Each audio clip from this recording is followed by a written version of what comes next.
মই শ্ৰী হিমন্ত বিশ্ব শৰ্মাই ঈশ্বৰৰ নামত শপত খাই কওঁ যে বিধিৰ দ্বাৰা স্থাপিত ভাৰতৰ সংবিধানৰ প্ৰতি মই প্ৰকৃত বিশ্বাস আৰু আনুগত্য পোষণ কৰিম। মই ভাৰতৰ সাৰ্বভৌমত্ব আৰু অখণ্ডতা ৰক্ষা কৰিম।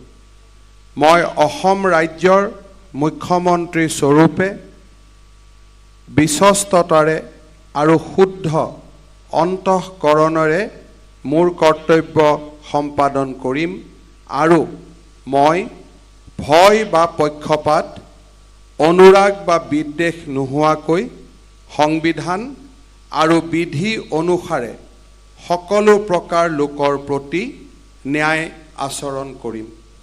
মই শ্ৰী হিমন্ত বিশ্ব শৰ্মাই ঈশ্বৰৰ নামত শপত খাই কওঁ যে অসম ৰাজ্যৰ মুখ্যমন্ত্ৰী স্বৰূপে মোৰ কৰ্তব্যৰ যথাযথ সম্পাদনত আৱশ্যক হোৱাৰ বাহিৰে মই এনে বিষয় যি মোৰ বিবেচনাৰ কাৰণে অনা হ'ব বা অসম ৰাজ্যৰ মুখ্যমন্ত্ৰী স্বৰূপে মোৰ জ্ঞাত হ'ব কোনো ব্যক্তি বা ব্যক্তিসমূহৰ ওচৰত প্ৰত্যক্ষ বা পৰোক্ষভাৱে জ্ঞাপন বা প্ৰকাশ নকৰিম।